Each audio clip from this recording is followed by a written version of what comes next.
Good morning. I'm Ken Weinstein, President and CEO of Hudson Institute. I'd like to welcome our audience here at the Walter and Betsy Stern Conference Center at Hudson Institute.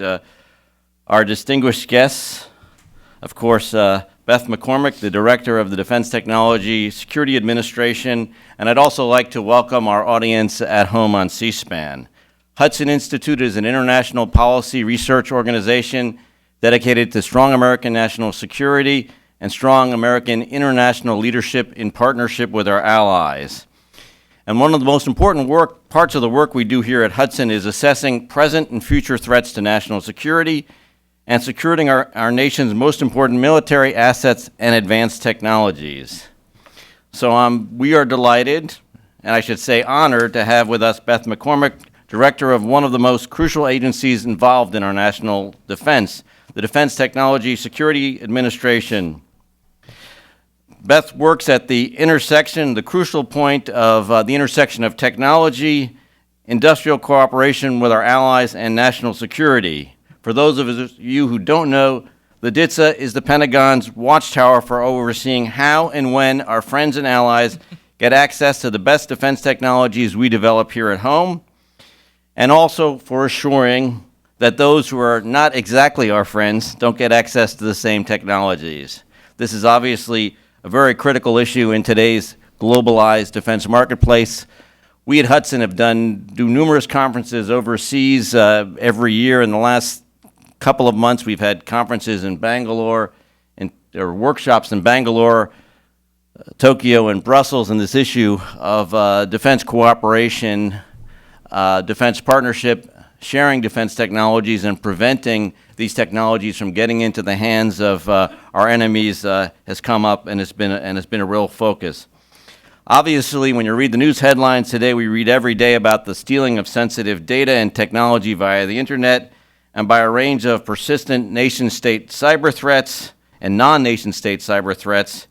And in a world where runaway proliferation of lethal technologies is an ever-present concern, Beth McCormick will be giving us her assessment of these challenges from the point of view of someone who's been overseeing this fight on the front lines. Now, talking with Ms. McCormick about these issues and how defense security and technology transfer fit into a global U.S. strategy is our own senior fellow, Arthur Herman. Arthur is a Pulitzer Prize finalist, a New York Times best-selling author, and Arthur's written numerous books. The exact number's not coming to my mind, but I guess probably somewhere, 8, okay. That was the number I was going to guess, actually. He's written 8 books, and his book, Freedom's Forge, How American Business Won World War II, was not only a New York Times bestseller, but it really tells an incredible story about the role capitalism played and the auto industry played in assuring the great Allied victory in World War II. So I can think of no one better prepared to handle the Q&A, especially because Arthur is also quite concerned about technologies today, spends a lot of time analyzing as well geostrategy. I can imagine no one better equipped to handle this Q&A. So let me turn it over to Arthur. Thank you. I want to introduce our distinguished guest, a brief introduction, but I want to start with a question. Who protects us? Who protects our homes, our nation, security? Who is it who makes sure that our allies have the kinds of weapons and technology they need to defend themselves in a global world of global tensions? And who is it who works to disarm those who mean to do us harm? I think for most Americans, the first answer to that question would probably be people wearing uniform in our armed services, and rightly so. But I think it's also worth pointing out that there's also a group of people, dedicated people, in 3 agencies of our government who are working from a desk in order to ensure that those outcomes take place. These are the people who oversee our defense export trade and import trade with our allies and with other countries. For those of you who don't know the sort of the way in which the system works, there are basically three agencies, in brief, who do this. The Defense Department, through its Defense Technology Security Administration. The State Department, through the Office for Defense Trade and Regional Security, which is part of the Bureau for Political and Military Affairs, and then the Department of Commerce and the Bureau for Industry and Security.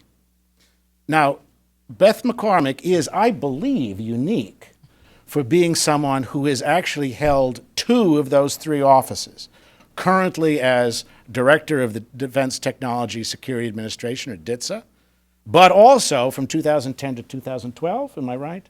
2010 to 13, actually. To 13, was also Deputy Assistant Secretary of State for Defense, Trade, and Regional Security, overseeing the main agency there, the Directorate of Defense Trade Controls for the State Department. 2 out of 3 ain't bad. And that's what we have here today to talk about issues of defense trade. But that's not all.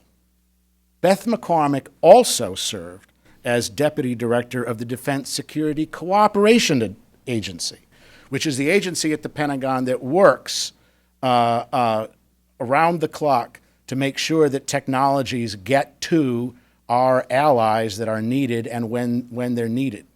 And who, an agency, I think it's fair to say, often sees the efforts of some of the regulatory bodies which you've headed up as being frustrating to the efforts that they want to achieve here.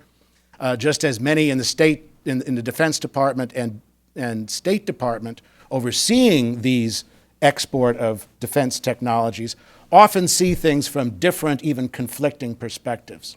So what we have with Beth McCormick is, I think, a unique participant in understanding the role of defense trade, defense export, and export control in the shaping of our national security. And I know you're anxious to hear from her, and I'm anxious to hear from her as well, and so I'm going to turn the podium over to Beth McCormick. Please give her a welcome.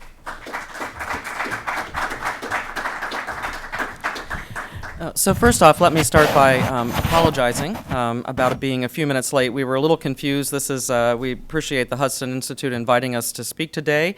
And so Ken, thanks for your initial comments. And Arthur, I look forward, I can already tell with your short introductory remarks, it's going to be a stimulating conversation because I think you just stopped short of calling me that I'm an impediment to sharing of technology, but I think I'll later show you that I'm only a toad in the road, and so people can run over me if they choose to. But I do apologize because there's going to be, I think, a later panel that is actually down the street at a law firm, and so we had our little signals crossed, so I do apologize. I was actually there on time, but unfortunately not here on time, so I do apologize. I'm very pleased to be here this morning. I was listening very closely when Ken mentioned a little bit about some of the orientation and the objectives of the Hudson Institute, and I heard some terminology that sounded very much like my own vision statement for my own organization, and so I think we have an awful lot of commonality.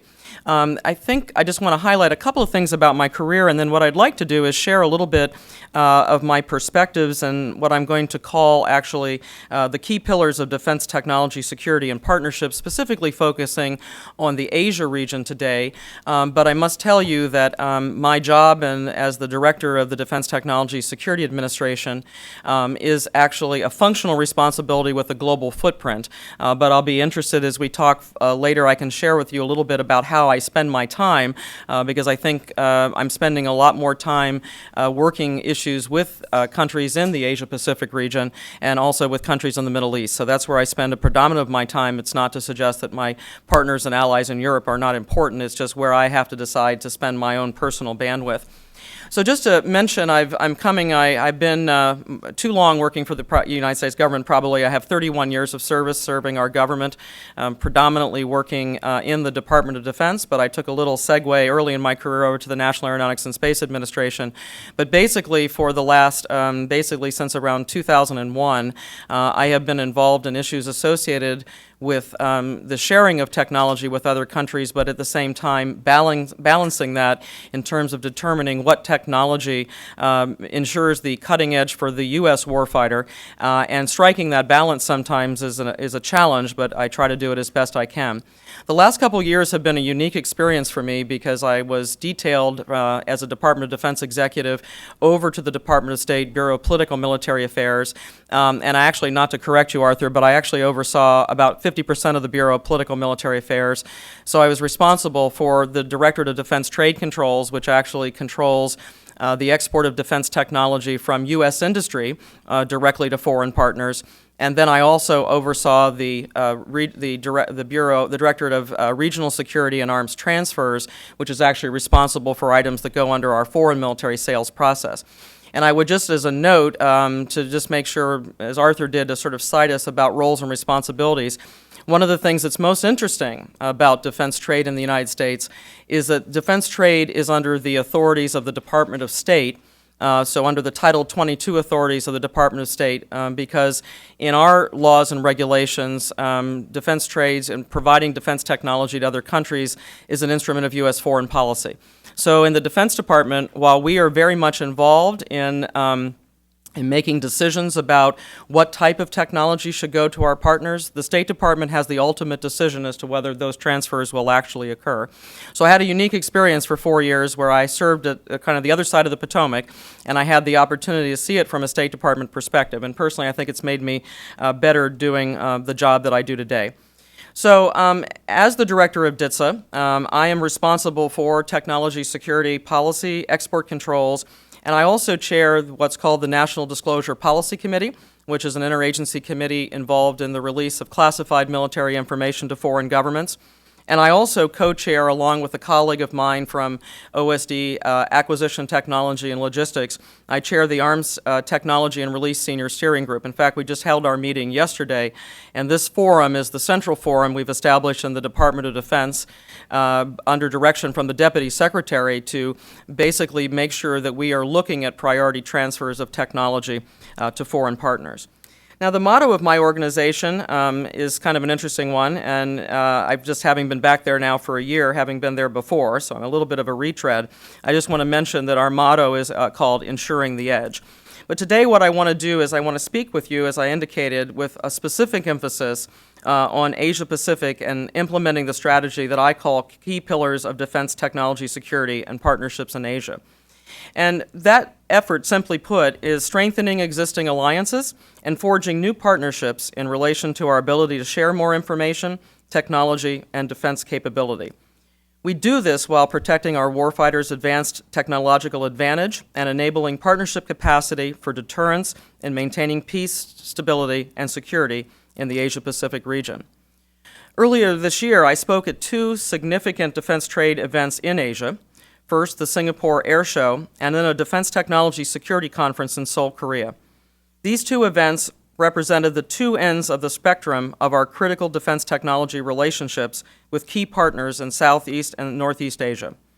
While Singapore is by no means an emerging technology sharing and technology security partner in Asia, it does represent a focal point in the emerging key area of Southeast Asia in our Asia rebalance efforts. Southeast Asia is a critical gateway between the Indian and Pacific Oceans, which requires significant awareness through the domains of air, sea, space, and cyber, where intelligence, surveillance, and reconnaissance technologies are vital force multipliers. In Northeast Asia, the Republic of Korea represents a critical pillar in our long-standing regional security commitment. While in Korea, I spoke on the 64th anniversary of the North Korean attack on the Republic of Korea, which was harbinger of our ever-maturing alliance with the Republic of Korea. This alliance has blossomed from battlefield comrades into a significant strategic partnership that ensures a strong defense alliance that is enabled with the most advanced technology, military systems, and equipment in support of our combined military commands and future OPCON transfer. A key factor in the Asia regional strategy is our collective defense and national security calculus that ensures U.S. defense technology transfers and associated exports are consistent with global norms of nonproliferation and are done so in the confidence that our advanced technology sharing comports with strong technology security and export control regimes. These are the foundational strengths of our enduring alliances and our cooperative partnerships. With that in mind, what I'd like to do is share with you today what I call the technology security pillars to illustrate our efforts in our own robust security policies. And I hope that these comments will elicit further discussion today during our question and answer session. So the first key pillar, number one, is the capability and the intent to protect advanced technologies. So it's our expectation that the recipient partner of United States Advanced Technology, Defense Technology, recipient partner of Advanced Defense Technology must have the capability and the intent to protect high defense technology articles to the equivalent security standards of the United States. So let me break down those two terms a little bit so you understand what I'm talking about here. So the first one is capability. So capability refers to laws, regulatory authorities, and systemic and bureaucratic structures that include, but are not limited to, aspects of physical security, personnel security, cybersecurity, industrial security, and compliance practices and procedures to adequately protect shared defense technologies.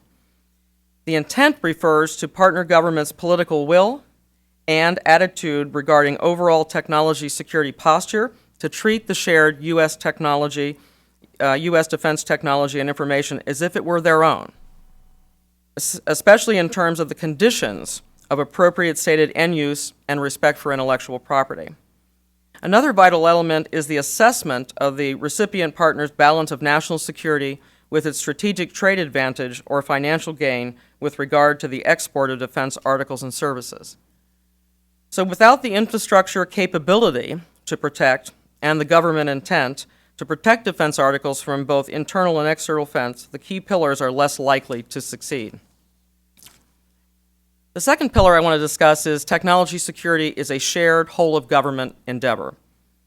Due to the strategic nature of defense trade activities, strong interagency coordination and approval processes are essential for all technology security and defense export initiatives. These processes should be a healthy, robust system of checks and balances with the partner government to holistically assess diverse stakeholder interests.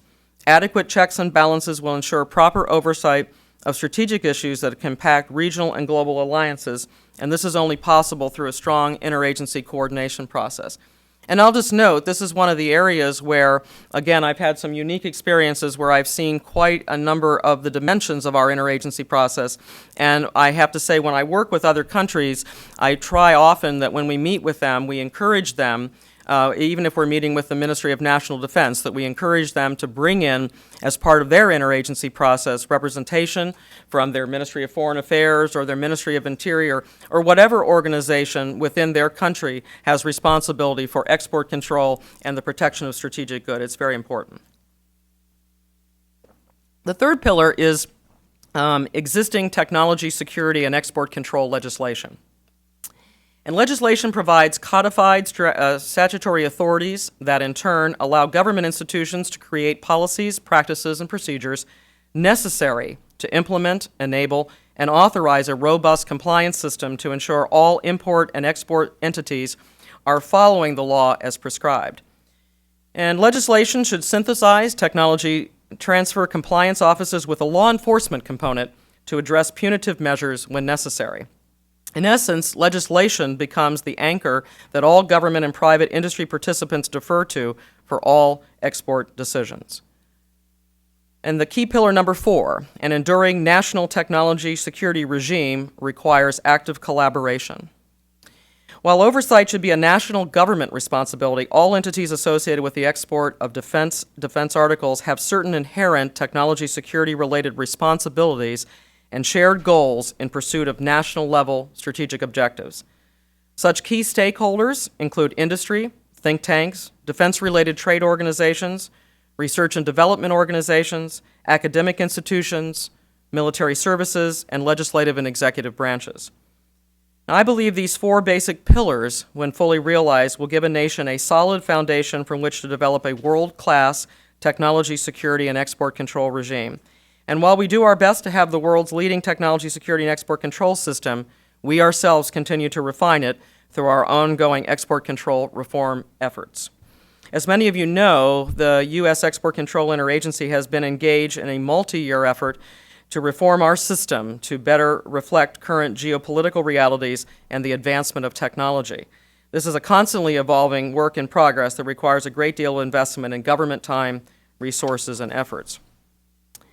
I also just want to focus a little bit about some of the specific relationships that we have in working and the collaboration we have with our partners in the Asia region, since I know that was a bit of a focus for today.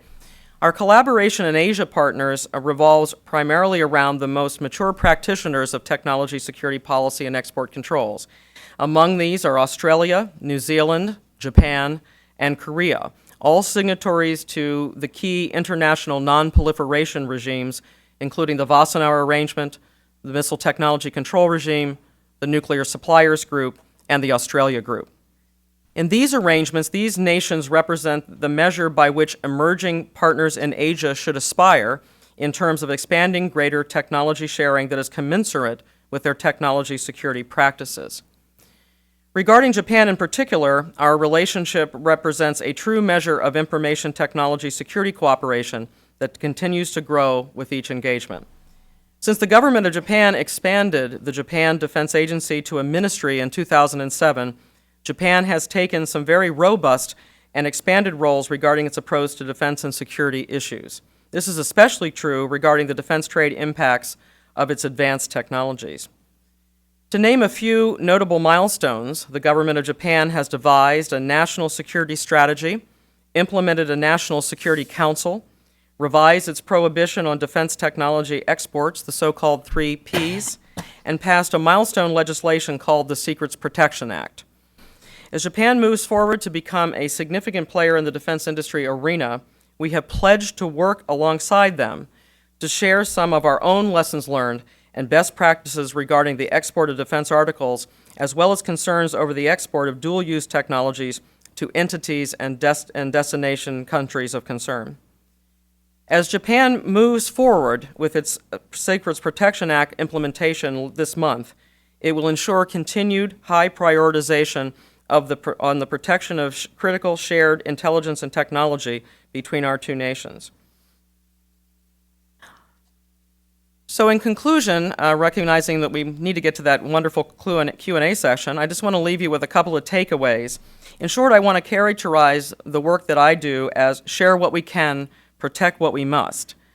And what I mean by this is that we always strive to retain the technological military advantage for our military combatant commanders, along with the same technological military advantage for our friends and partners who will fight alongside us. This means that we will collaborate and share those technologies commensurate with the partnerships that address our mutual defense and security strategies through robust support of our military operations through seamless interoperability. So in sum, we are prepared to share more and share more efficiently with our international partners, while also expecting an equivalency of sharing those technologies. I'll just conclude by mentioning a little bit about a new initiative that we've started.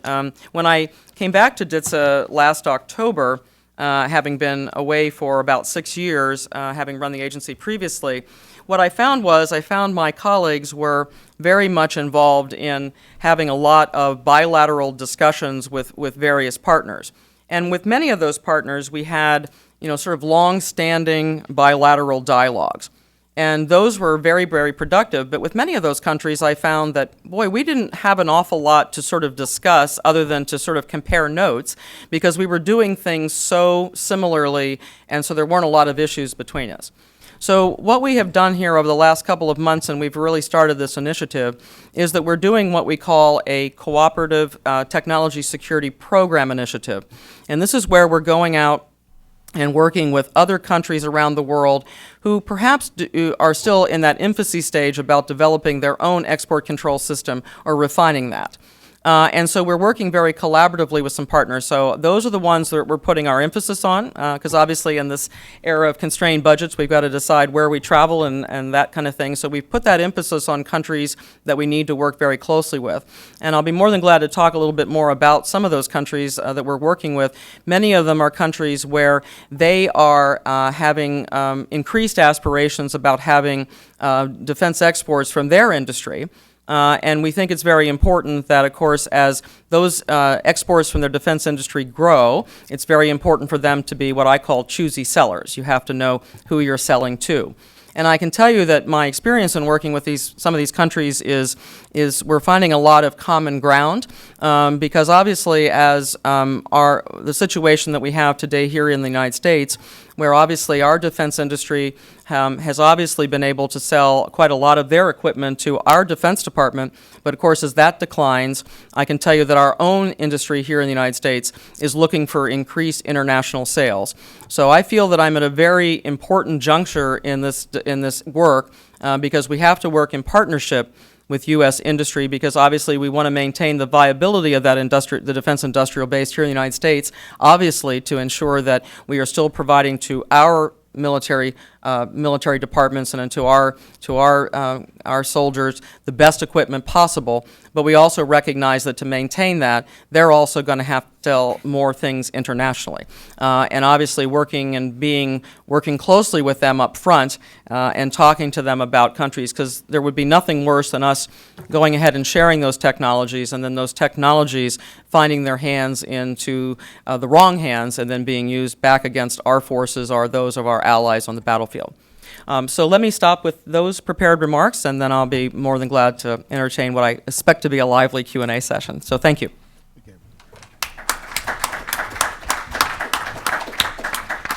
Well, as moderator, I get to claim the privilege of asking the first question.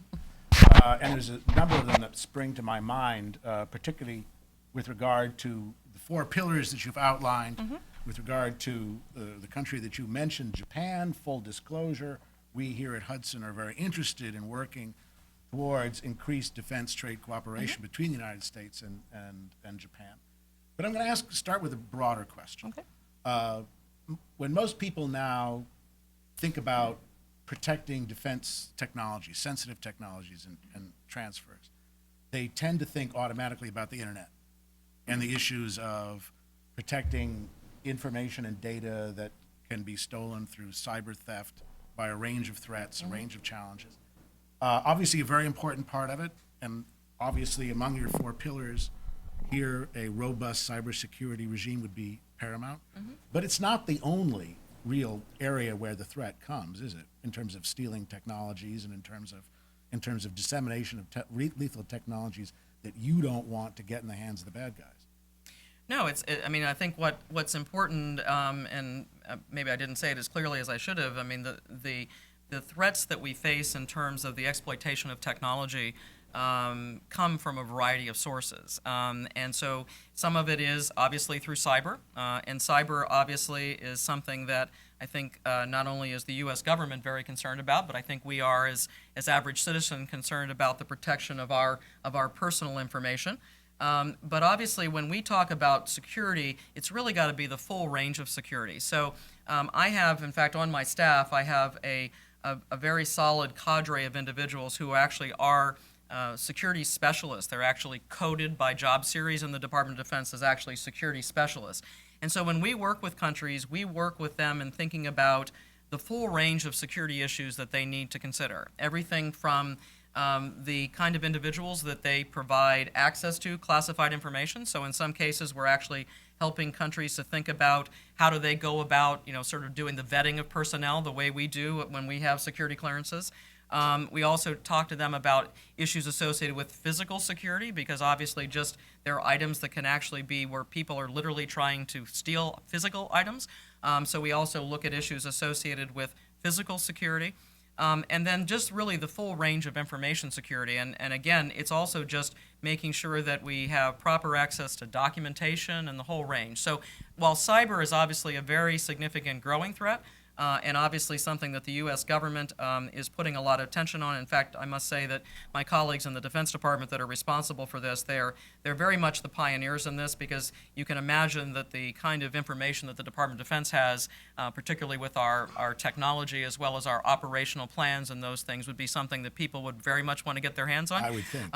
So obviously we have an awful lot of cyber attacks that is the Defense Department we have to deal with every day. So again, with the countries we're working with, we're making sure that we talk to them about the range of threats and to understand where those threats are.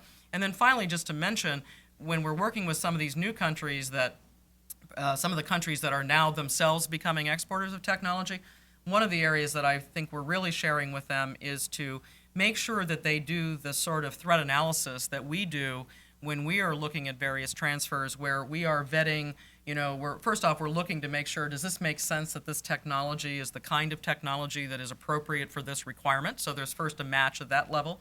And then we're making sure that the quantity seems to be right.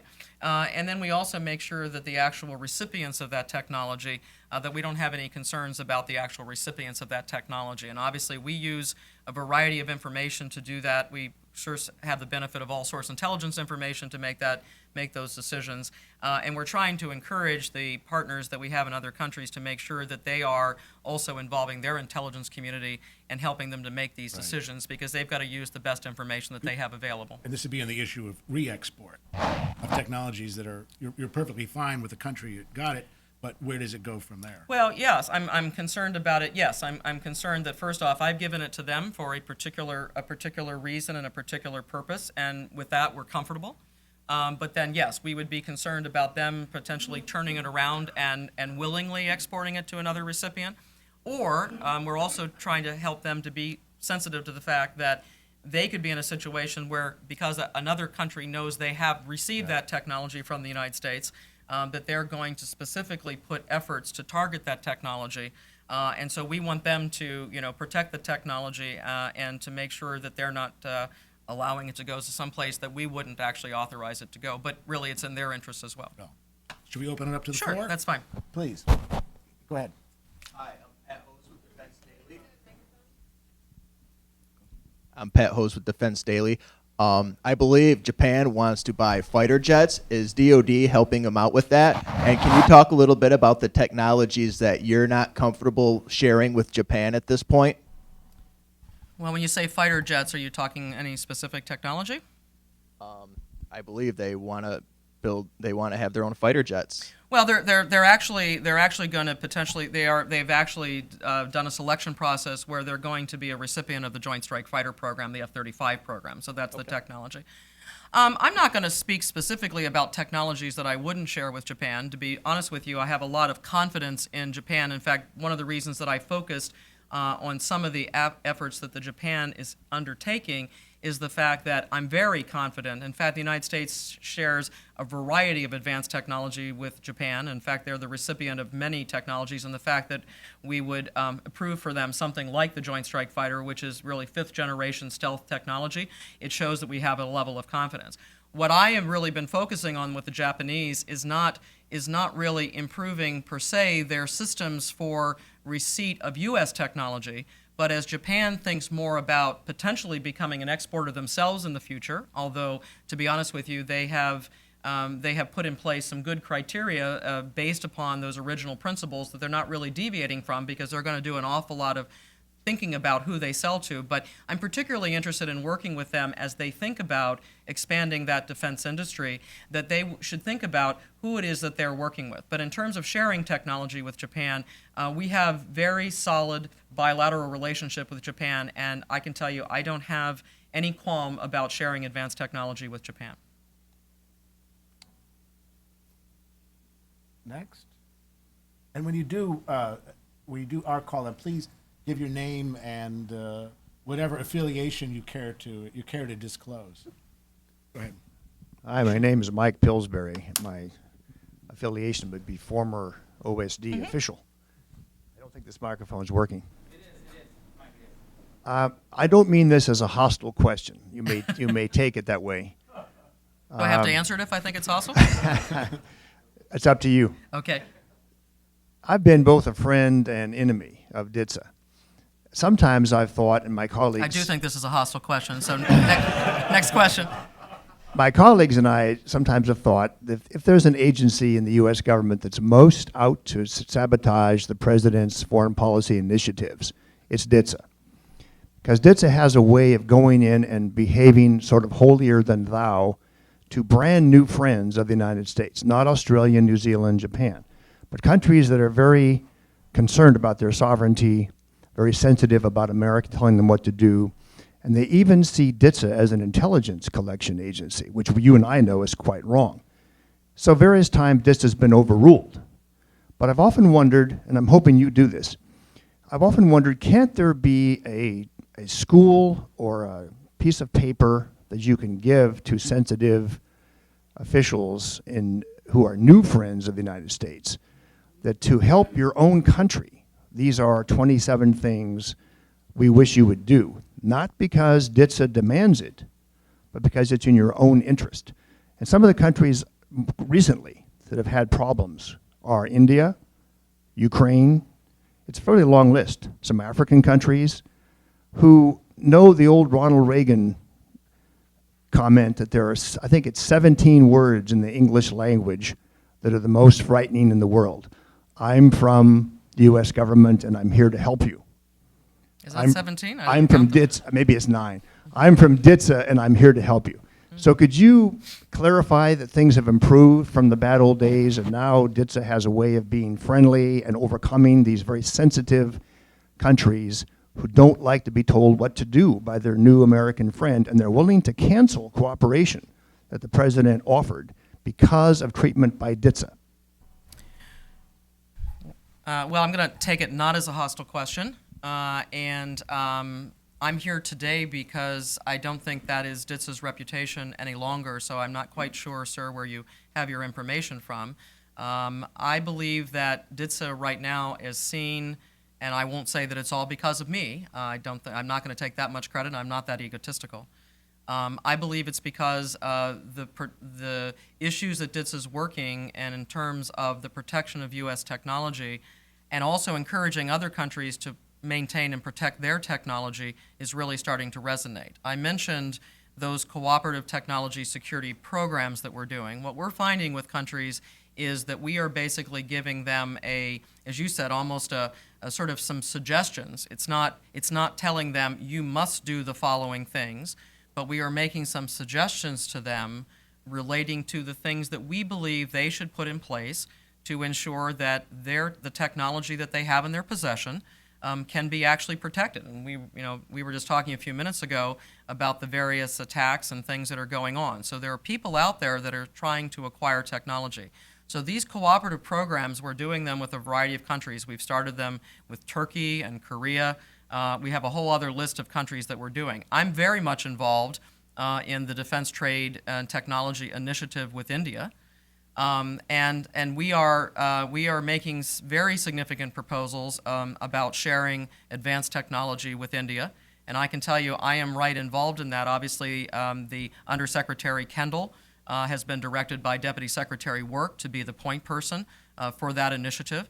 And we have proposed to the Indians a variety of proposals for cooperation and actually co-production and co-development of technology to support our strategic relationship with India. And I can tell you that myself and my team are intimately involved in the actual decisions about what technology is being shared. And DITSA is not saying no. We are coming up with answers where we can say yes. Now, could you also say that there are 4 pillars? It strikes me that your 4 pillars, as you've described, almost becomes a kind of roadmap for countries from a wide spectrum of countries, Japan at one end, let's say, and Indonesia at the other, by which one could become a trustworthy U.S. defense partner. Absolutely. And so this would be ways in which you could say this is the checklist under each pillar, which you need to, if you like, the hurdles that you need to cross in order to be set up for the kind of partner we're looking to do Well, business again, we didn't intend when we laid out those pillars to have them be absolutely, directive and prescriptive. We're trying to make some suggestions in terms of the protection of technology based on our experience. And in fact, the first time I actually utilized those pillars, in a public speech was actually earlier this year when I spoke in Korea, where Korea organized a technology security forum. And what was great about that forum was the fact that Korea extended an invitation to a variety of other countries in the region. We had representation there from Japan, Indonesia, Malaysia, Singapore, the full range. And so I laid out those pillars, and it was interesting to me. Again, these are just suggestions. These are things that we have found in our system that work well. And so, again, we're using those pillars to make suggestions to countries about things that they should consider. But how they decide to implement it within their own country is really their own decision. We've worked very collaboratively, for example, with Korea and made some suggestions about the creation of an organization within the Defense Acquisition Procurement Agency focusing on the protection of technology. The Koreans have decided to take some of the suggestions we've made and they're implementing it. They've stood up an organization and they have a piece of legislation that will be pending later this year before their go to their National Assembly to basically set up an interagency process. So I feel good about that from the standpoint that, again, Big Bad DITSA hasn't been directive about that. It's been a dialogue that I have had with the Deputy Administrator of DAPA suggesting that these things might be things that they should consider, particularly as Korea has aspirations to become a very large exporter of defense technology over the next basically by 2020, they expect to be a very large exporter of defense technology. Because of our abbreviated schedule, we're going to have time for one more question from the floor. Yep, to the back. Thanks. Hi, I'm Jim Walbarst. I'm with the defense industry. You had mentioned a couple thoughts about the industry's desire to have greater export markets, which I think is certainly true, and also an administration with a foreign policy that's broad and maybe welcoming. On the contrary side, I would say over the 40 years I've been doing this, I've been noticing a contrary trend, one of which I would call great inflation in the clearance business. I mean, we keep inventing newer and higher levels of clearances to protect information, and it's even seeming to be that we're waiting on the National Archives to talk about new ways to protect unclassified information. So how does this all coexist if we're, particularly in the post-Snowden era, where all the agencies with whom we work in the U.S. government are asking us to be more restrictive and tighter, and I'm sure that impacts what goes through your shop. How do we both keep our arms more closely around various types of technologies, and again, even unclassified information, and at the same time share more and support American business around the world? So can I just clarify your question, because I'm having a little bit of trouble. I'm sorry, I was listening intently. I guess I'm getting a little deafer as I get older. So just make sure I understand.